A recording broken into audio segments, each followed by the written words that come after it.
This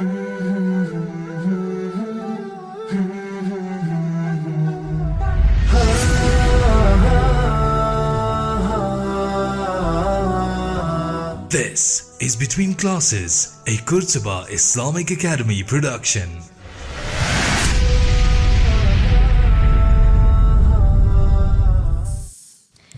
Assalamu alaikum wa rahmatullahi wa barakatuh. Welcome to a new episode of Between Classes by QIA. My name is Zannirah Seedat, a grade 9 learner, and I will be hosting this week's episode alongside my English educator, Muallimah Sumayya Daya. Today we have the privilege of speaking with Sister Yvonne Ridley, a respected British journalist, author, human rights activist whose entire life story is as inspiring as it is courageous. From her remarkable transformation after being captured by the Taliban to her ongoing fight for justice, women's rights, and for the people of Gaza. Welcome to our school and welcome to our podcast, Sister Yvonne. Thank you. It is an absolute honor to be sitting with you, near you, in the same room with you. I follow you on every form of media that there is. Well, that's good to know. Sister Yvonne, you've gained international attention in 2001 when you were captured by the Taliban in Afghanistan while you were reporting on the US-led invasion. Soon after, your reversion to Islam took place. Looking back, would you say it was faith, reflection, or something a lot deeper that drew you to Islam? Well, you know, they say that Allah is the best of planners, and we all have our own ideas of where we want to go and how to get there. And I think that this is a classic example of something that went off in one direction and ended up in me embracing Islam. I wasn't looking for a new religion. I was a practicing Christian and was happy with my spirituality. But going into Afghanistan, without a doubt, changed my life. Like they say, we plan and Allah plans. Yes. Okay. Was there a moment or experience during your time in Afghanistan that shaped how you viewed life or faith? Every day I thought I was going to die. And every morning I would wake up and think, is this my last day on earth? Every night I would go to sleep and think, is this my last night? So I was really convinced that they were going to kill me.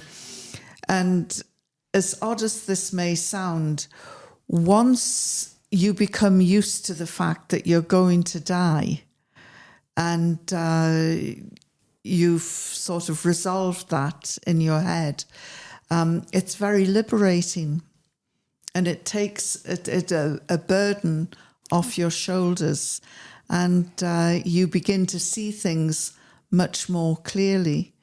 And I began to observe the Taliban and notice that everything that they did was motivated by their faith. When they walked into a room, they would say Bismillah. When they walked out of the room, they would say again Bismillah.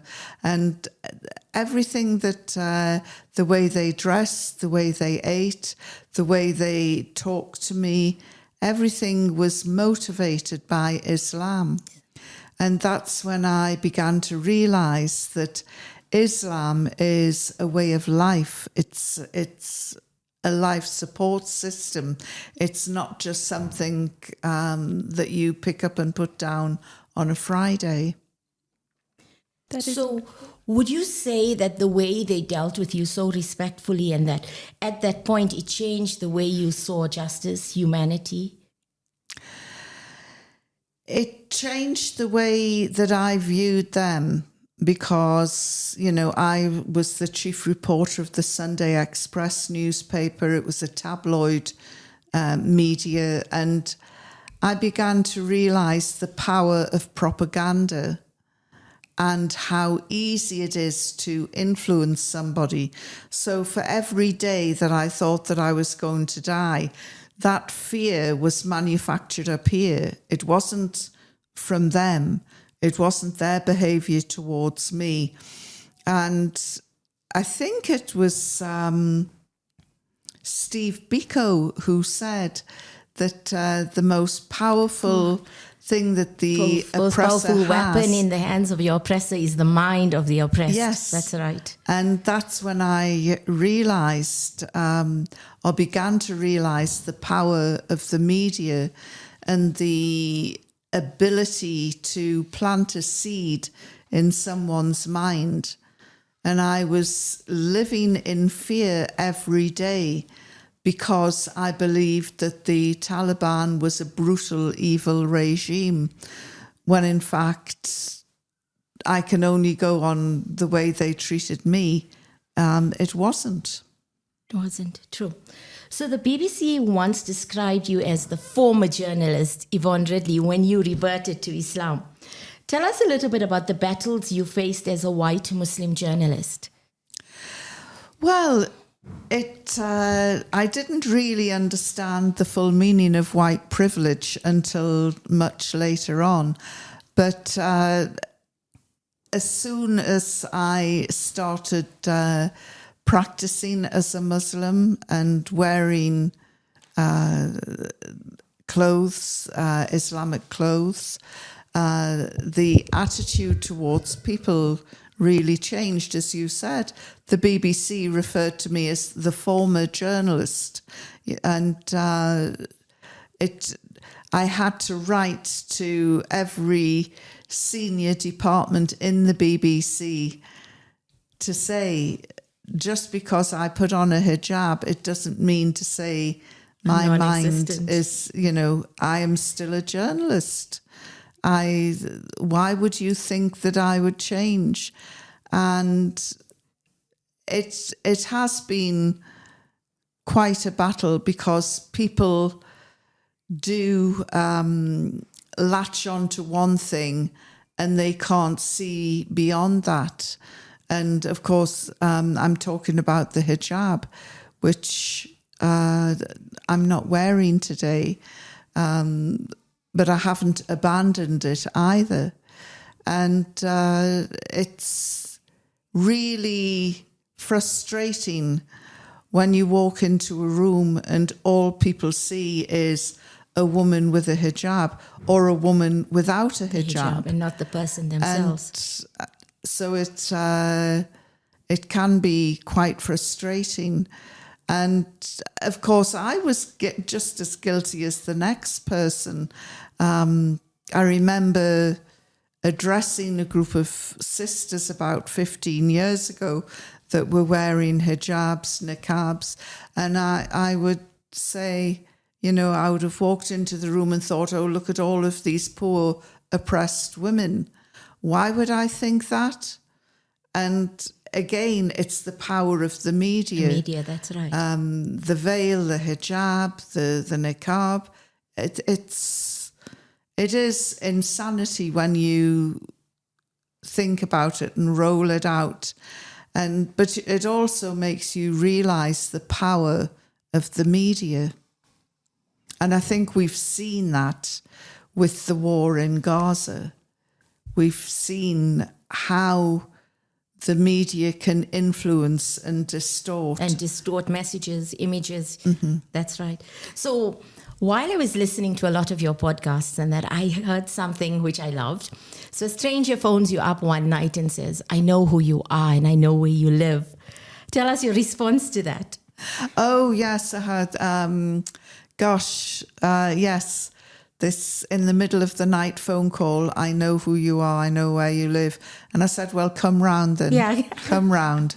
I'm waiting for you, come. That's brilliant, eh? So, Sister Yvonne, you're known as standing up for women's rights, especially Muslim women. What do you believe is the biggest misconception about Muslim women in today's world? That we are shy, retiring, oppressed creatures. I'm looking round this table now and I'm wondering who has the degree in engineering, who has the ability to bring communities together, who has the ability to mobilise crowds.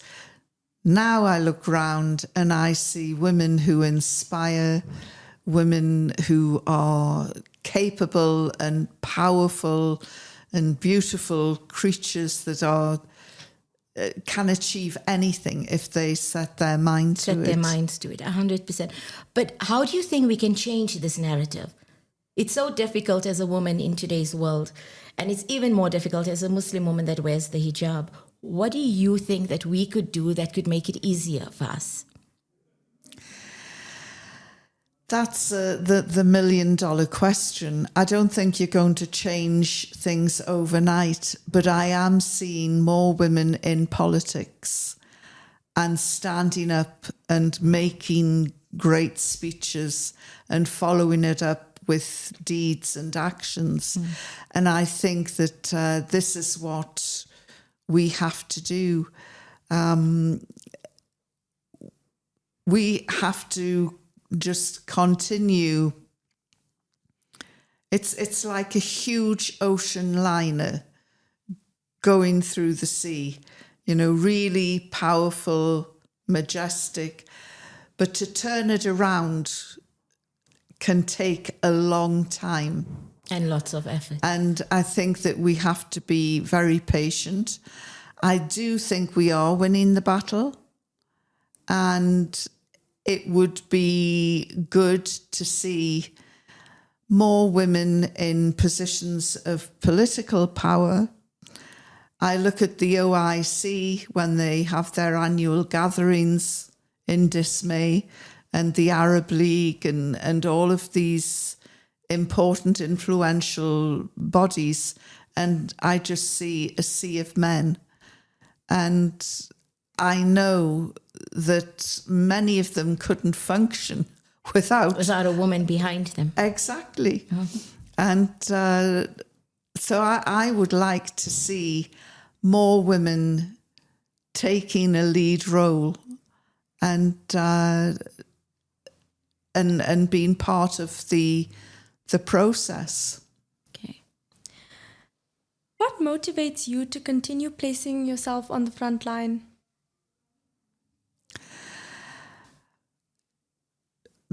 There are all sorts of things that I'm motivated by. At the moment, I am hugely motivated by the Palestinian women of Gaza. They are an incredible force and so powerful. And I just marvel at how they have the power to keep on going. And their belief in Allah is unshakable, so much so that you will have a woman looking at maybe her only child who's dead because of Israeli bombs, and she's standing over their body thanking Allah.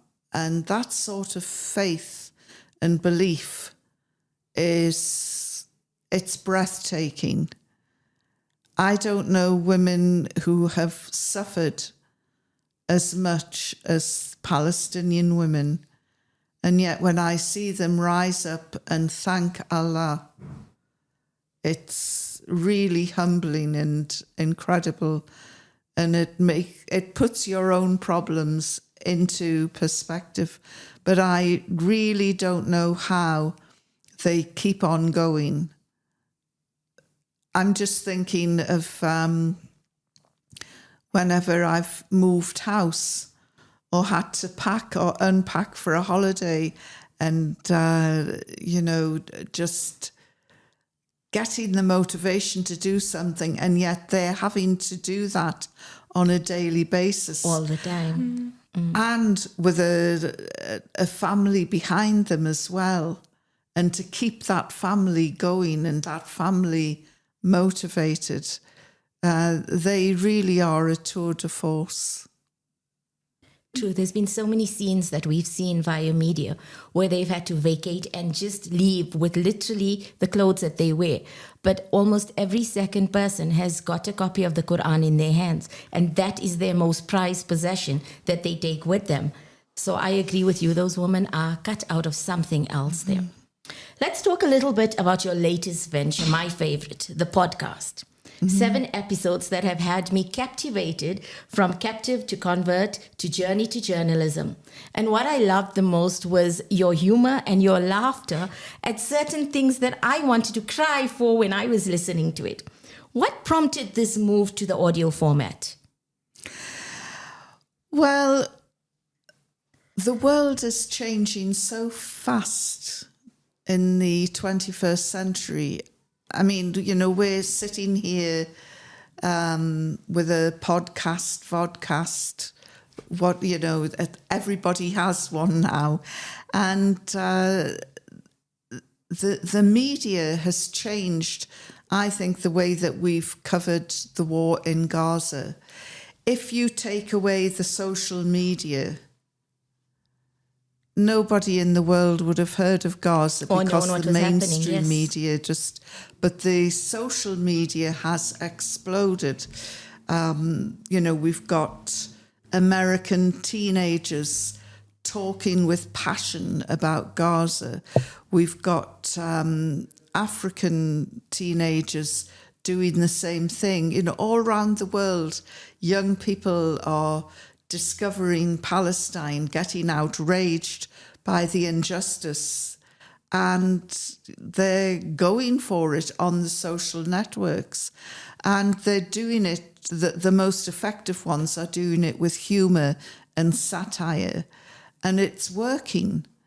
And I think that humour is probably one of the deadliest weapons we have in our armory, and we should use it more.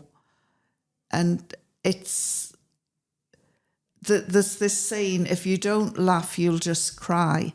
And it's true. There is humour in everything.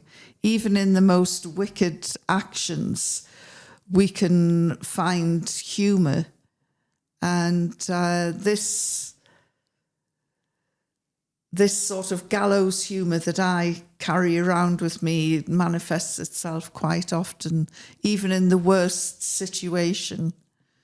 I'll find humour. Sometimes it's inappropriate, and it will backfire, but other times it's the right use of humour is a great protection. And it can diffuse a very volatile situation as well. Yes. But now the humor being in its place, I can understand. How do you cope with the emotions within you when you're dealing with these challenging topics that literally tug at your heartstrings? Well, I recently came out of the Israeli prison, and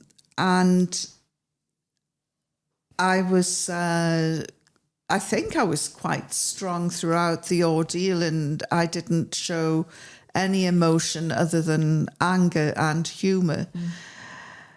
But when we were passing through occupied Palestine, which is what Israel is in my eyes, and we went into no man's land, and then came into Jordan, and we were told, you are now in Jordan. From absolutely nowhere, I just gave a huge gulp. And the girl next to me, she was from Mexico, hugged me, and I hugged her back, and I just sobbed. And I just thought, gosh, where's this coming from? And it was just the relief of being out of this terrible environment. And I didn't expect it. I was ambushed. And it happens occasionally, and I don't like it because I like to be in control. But every now and again, something will happen, or somebody will ask a question, and I can feel a tear coming up or a gulp, and I just think, keep it down. Keep it down. So before we go on to the Flotilla, I had the privilege of listening to the episode In Search of Dr. Afia Siddiqui, A Tale, Prisoner 650. You revisit one of the most controversial and saddest stories that we have come across in our time. And while listening to the podcast, your voice carried all this emotion, but it carried so much disappointment when you thought she was going to be released and when everything sort of backfired and that. How emotionally draining was it to uncover the truth behind Dr. Afia? You know, she's still in prison, and now the momentum is building again to try and get her released on the whole injustice of her case. And every turn and stone I uncover or someone else uncovers about her story, it's so sad. She is the most wronged woman on the planet today, without a doubt.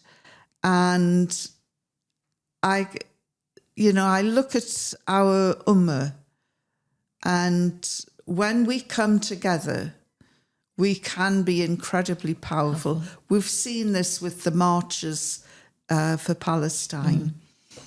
And I just cannot for the life of me understand why we don't have that same momentum for Afia. I know it's here in South Africa. South Africa is one of the strongest places for getting justice for Afia. There are pockets in England, and that's about it. And in Pakistan, well, Pakistan at the moment is a basket case. And I know that the people in Pakistan are capable of great things. And when they start to move, they do it in tens of thousands, and they can bring cities to a halt. And yet for Afia, this build-up isn't happening, and I can't understand why.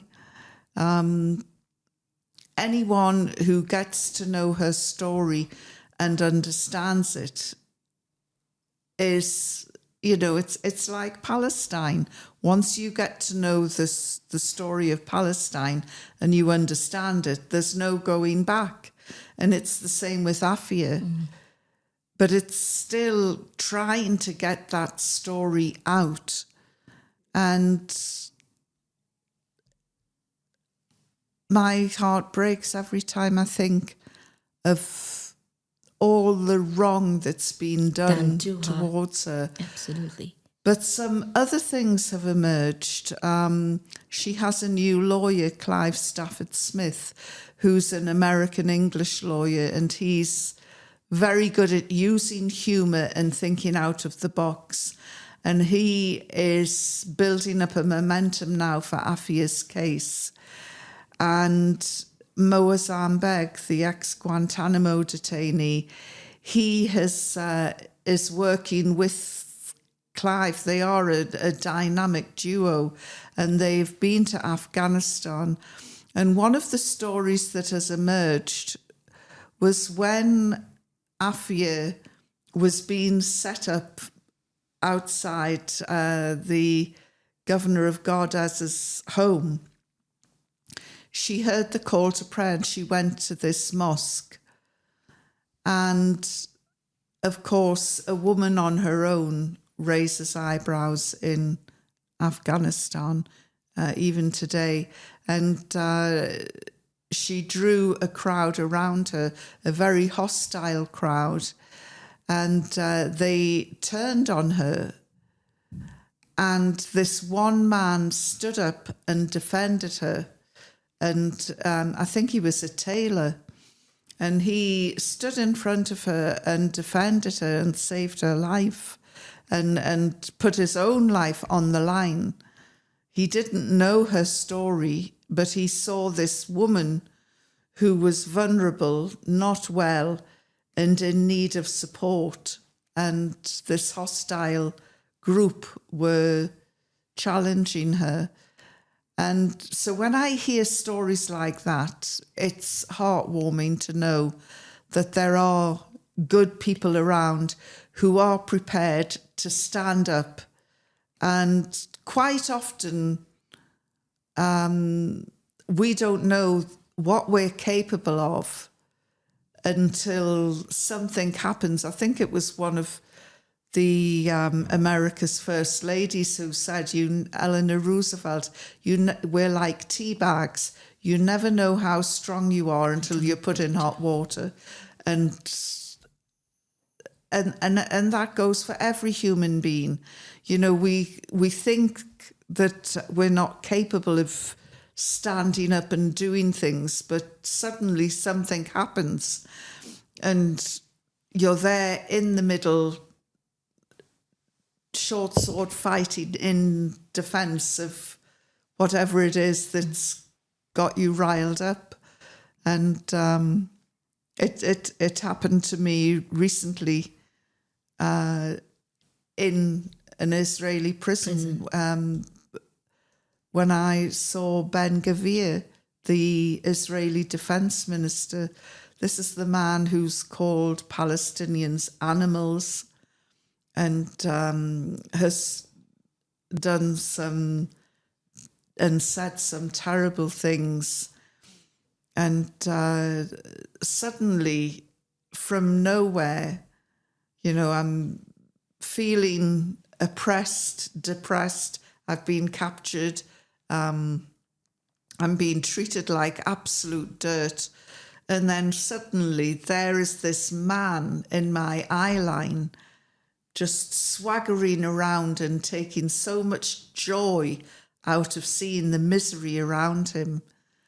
And The walking form of arrogance. yes, and the red mist descended, and I started running towards him, shouting from the river to the sea. And I couldn't get out my next bit, Palestine will be free, because 5 Israeli soldiers had jumped on me. One grabbed me by the throat, another tried to shut me up, another pinched my nose, and they were just pulling me back. And I can't believe, looking back now, I think, gosh, where did that come from? Because I'm not a brave person by any means. And if somebody had said, you'll take on Ben-Gvir and 5 Israeli soldiers will stop you, I think, I'm not that person. I'm more the person who watches these things. And there I was, taking part in this this action. Sure. Sister Yvonne, how would you advise a young girl like me to use my voice for causes that matter?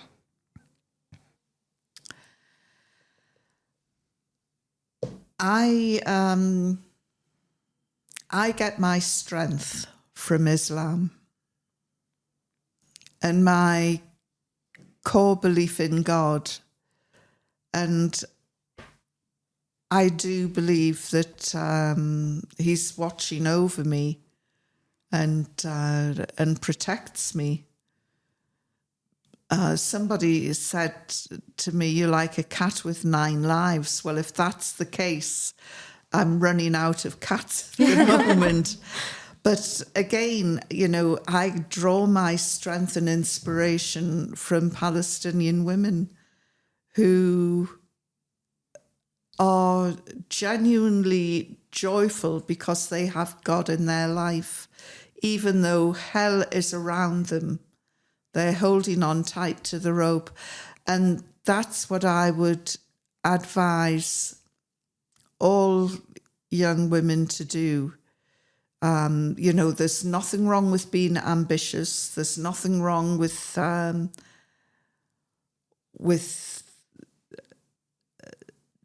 having a goal and focusing on that goal. But always hold on tight to the rope of Allah, because there will be times where the task ahead seems absolutely impossible. But you've got to have that belief in your strength and that belief in God that he will get you through to whatever it is that I truly believe that Muslim women are capable of achieving anything. And I wish I had that self-belief when I was your age. You know,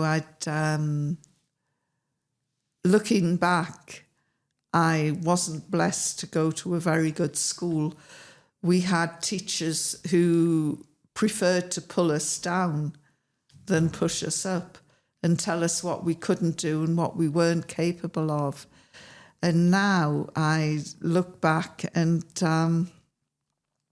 I just think that those teachers must have been so unhappy to have been so uninspiring. And I wasn't brilliant academically, but I did go to university in the end, and I got a master's degree, and I couldn't believe that I had achieved this. And then I was presented with an honorary degree, which I did actually work hard for. And I look back and think, how dare those teachers pull me down and say, this is not for you, this is... I came from a working class background where women were very much, they were oppressed. There were never any great expectations for us. And I remember telling the careers master I wanted to be a journalist, and he just laughed and said, yes, of course you do, and, go away. And then the next year, what do you want to do? I want to be a journalist, sir. And he said, you said that last year. Yes, sir, that's because I want to be a journalist. Get out and don't give me your lip, was the basic response. And I look back now, and I come to places like this academy, and I just think, these are places where if you nurture a seed, it will grow and develop. And you might think it's a weed at first, and it turns out to be something quite magnificent later. And you look around at all of these trees, and they all started from little seeds. And I love coming to schools like this because I can feel that sort of inspiration around, and it's wonderful. So self-belief and a core belief in God, I think, is the answer. So, Sister Yvonne, we finally come to the part of the interview that everybody has really tuned in for. You've dedicated much of your life to giving a voice to the voiceless, and you very recently joined the Gaza Flotilla mission. The mission was to get aid to the people of Palestine. There were two risks involved here. One is that you knew death could have been on the card, but the other one was for hope, and that was a far greater one that you concentrated on. Tell us about this experience. From the time you'd made up your mind that I'm doing this, what transpired within you? Well, I had already been on a boat to break the siege of Gaza in 2008, I think it was. And we didn't think we were going to do it. And then incredibly, miraculously, we did. And to this day, I do not know why the Israeli gunboats that had surrounded us just drifted off, but they did. And I really felt in my heart this time, this flotilla is going to do the same. And it won't be a Mavi Marmara style massacre. We will sail into Gaza. And I held that hope in my heart right until our boat was boarded by the Israelis, and they took us to Ashdod port. I don't think that we failed. And I can't remember the exact quote that Nelson Mandela said, but it was, don't look at your failures as failures. Look at each one. How did you recover from it? How did, is there anything positive you can take out of that and build on to continue on the journey? And I look at the flotilla. We didn't achieve our aim, but we did put a spotlight on the plight of Gaza. We did capture a lot of people's imagination because of the size of it. There were over 500 activists. You multiply that by their families' friends, and by all the interest generated through the social networks.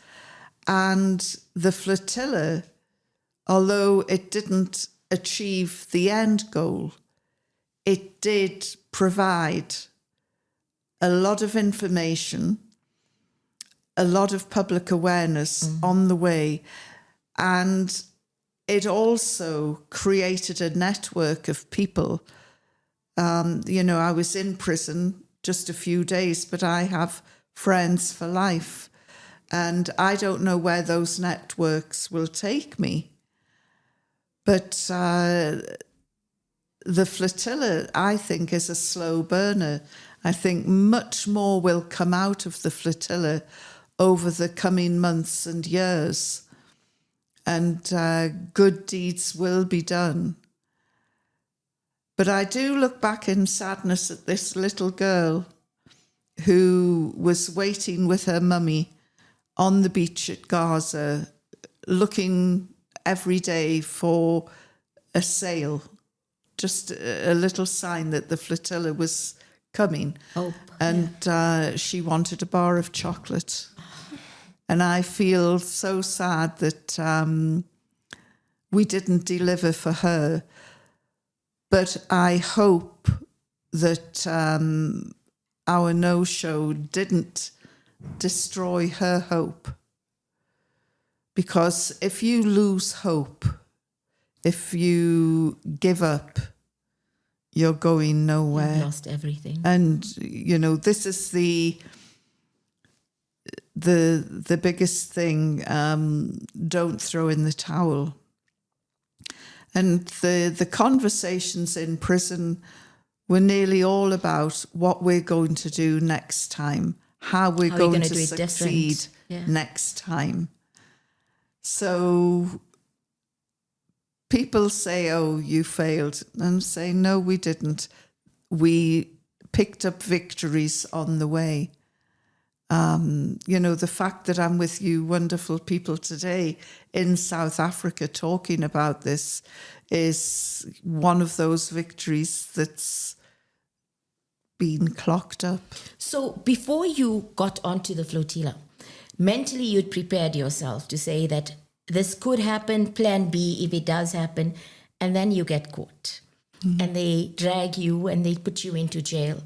What happens to your mental state at that time? Because just like when you were captured by the Taliban and you thought to yourself, I'm going to be a horrible prisoner, I'm going to do everything they didn't want, because then they'd rather just shoot me so they don't torture me. That was the initial thinking with the Taliban. How did that change here? Well, I was quite indifferent to the Taliban. I was fearful of them, but, that was about it. With the Israelis, I hated them. And I'm not proud to say that, because I hate is such a strong, toxic emotion. And it's a negative force. And I didn't like what I felt I was becoming because of these people. But my sole motivation was just to get through this experience. I knew it would come to an end. They threatened me with 8 years in prison. I knew that wasn't going to happen, or I felt inside it's this, you know, if they got their own way, yes, probably 8 years. But I knew that there were too many good people on the outside that just wouldn't allow that to happen. And so I knew that this experience would at worst last a few weeks and at best be over in a few days. So, and I had been in prison before, but I hadn't been, I'd been on my own. I was in a cell with 14 incredible women from South America who had that sort of revolutionary Bella Ciao spirit. And I made the most of my time with them, to get to know them, to find out what motivates them, where their strengths come from. And it was an incredible experience. So the journalist in you never died. Even while you were stuck in the cells, you were still finding out and questioning and asking and that. Yes. But what probably the most poignant thing was studying the Israeli women, because, you know, we are constantly told Israel is a democracy, it's a free society, women are feminists and, you know, they're top dogs. And I cannot, for the life of me, understand one woman being cruel to another. Mm-hmm. You know, I really believe in the concept of sisterhood. And I thought, despite the Zionism, despite the evil regime that I'm in now, they're still women, and the spirit of sisterhood will break through. But it never did. And in fact, in the most heinous way, these women were brought up in Israel is a misogynistic country. And these women were the face of the patriarchy. And they kept up making our lives a misery on behalf of the men. The men. And that was truly shocking. There was a woman, a cancer survivor, who'd had a double mastectomy. And these prison officers ridiculed her. That was a South African that happened to. Right. I didn't know that. But I was told, and I just thought, what is wrong with these women that they can look at a sister, because we're all sisters, and ridicule them? We had some women who were on their monthlies and they needed towels, sanitary towels. And we had such a job trying to persuade these women, these prison officers, please, you know, a pad. Yeah. Can you just... And tomorrow, it can wait until tomorrow. It actually can't. You know, we need this now. Now, yes. And they would just go away, and they were a bizarre set of creatures. We called them the Chihuahuas because they were, you know, Chihuahuas are very yappy aggressive little dogs that punch well above their weight. And that's what these women were like in the Israeli prison. They were rah, rah, rah, rah, rah, and just really being noisy, aggressive, nasty, bitchy, every negative you can think of. And these women revelled in anything that made us unhappy. And, asking for a lawyer or asking to see a doctor, a woman having an asthma attack, we need help, we need an inhaler. And it was like, and and you say to them, what's happened to the sisterhood here? And they'd look and they all had very long, pointy, manicured nails. I mean, they were like, I don't know, stereotype images of Cruella de Vil, and they were, as I say, we called them the Chihuahuas. Yeah. And one of them was bitten by another woman during there was a terrible scene in one of the cells where one of the women was told she was going home, and she said she was one of the organisers, and she said, no, I said I'll be the last to go so I can make sure everybody goes home safely. And they said, no, you're coming home. You're going home today. Home. And the prison officers grabbed an arm and a leg and they dragged her out. And the women prisoners inside were trying to haul her back in. And during this unseemly fracas, one of the women bit one of the Chihuahuas on the leg. And when we heard about this, we did laugh. But what was so funny, after they had got this woman out and onto a bus,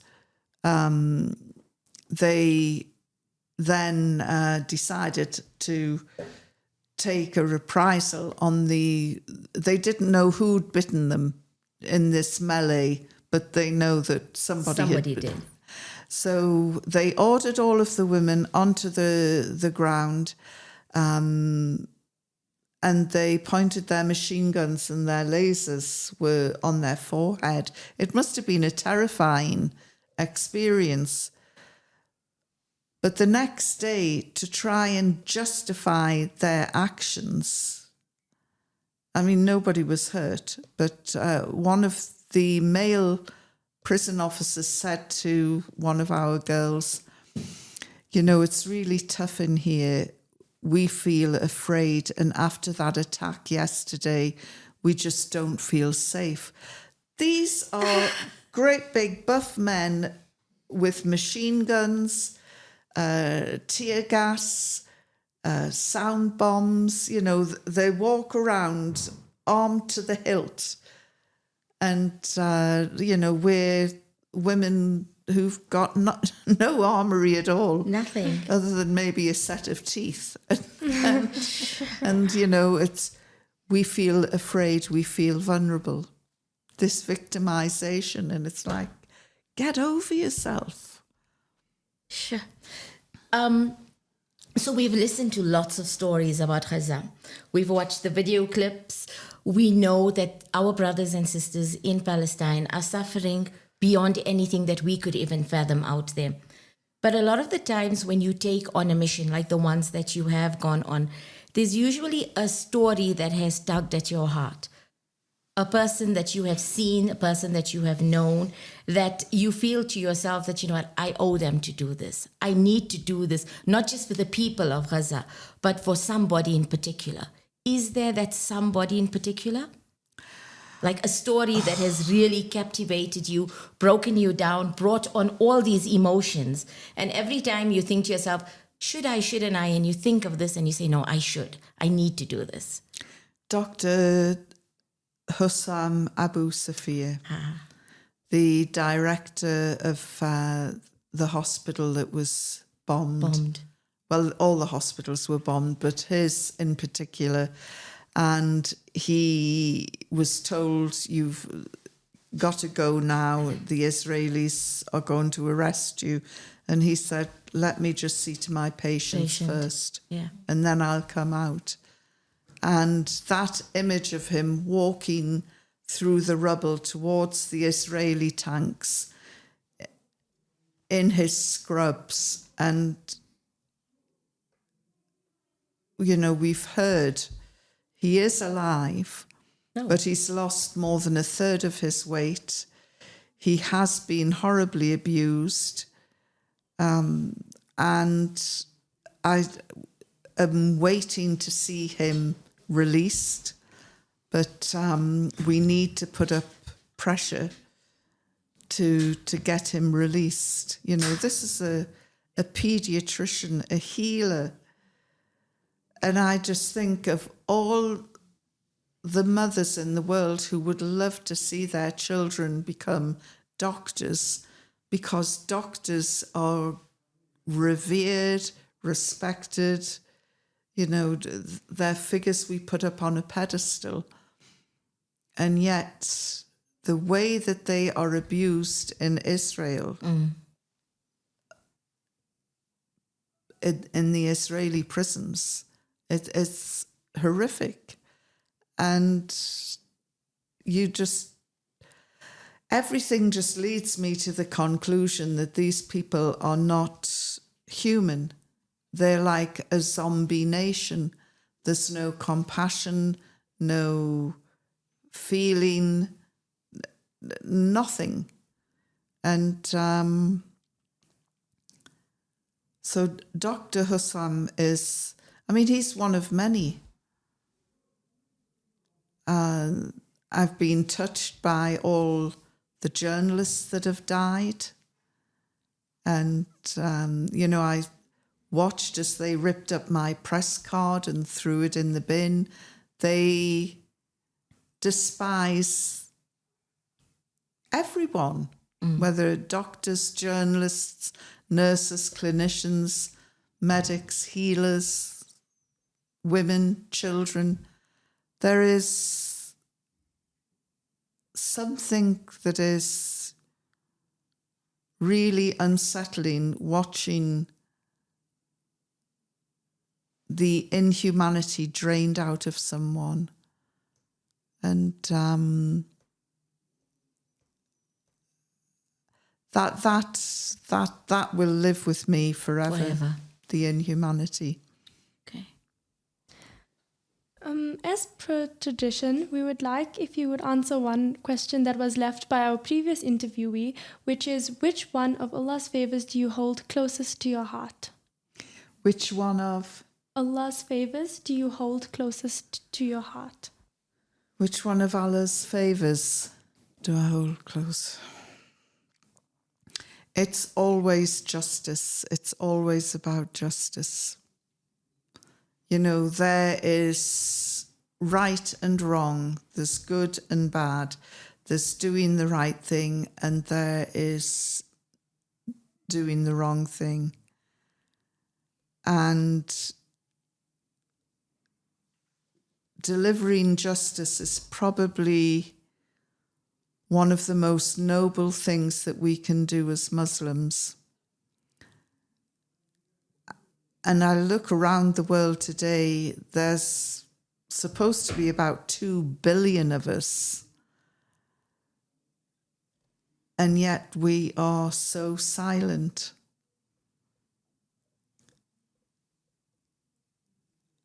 We can do great things on our own, but we can do incredible things when we come together as an ummah. And we have to keep remembering unity is strength. Strength is unity. And when we move as one united force, we can achieve anything. One of the people on the flotilla was Nelson Mandela's son. Grandson. Right. And I saw him in Amman when we were trying to find our possessions. And I said, you know, hello, Chief. how are you? Of course, he's a big, strapping guy, and, you know, he said he was fine. And I said, you know, I went into your grandfather's prison cell in Robben Island. And I said, the cell I was in today, you know, is 3-4 times the size, although we did have 14 other women in there as well. But I said, how he managed to keep going for 27 years. And I said, and, you know, I'm flaking out after a few days. And I said, the strength. And I you know, there will be another Mandela out there in the world somewhere. I just wish we could find him, because now more than ever we need a strong figure like that to rally us round. And, you know, it's one thing coming out of a mosque on Fridays and burning an American flag and shouting a few slogans and then going home. But what we need to do is to demand justice, and, you know, it's our right, and we have to demand that Dr. Hussam is released. We have to demand that Afia is released. Although with Afia's case, she needs justice. Otherwise, I don't think she'll ever get closure. We need to find out who in the authorities sold her out, who told lies to portray her as Mrs. Al-Qaeda, who created all these stories about her. We need to, she needs that justice. And that's what brought me into Islam, the theme of justice, not just for your friends and your family, but for your enemies as well. And yeah, justice. Okay. Before we conclude, would you like to have any last parting words? No, just thank you for giving me the opportunity to speak and reflect.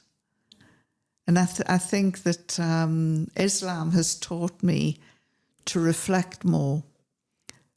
And I do reflect so much more than I used to. And I think that Islam has taught me that, and I can find peace in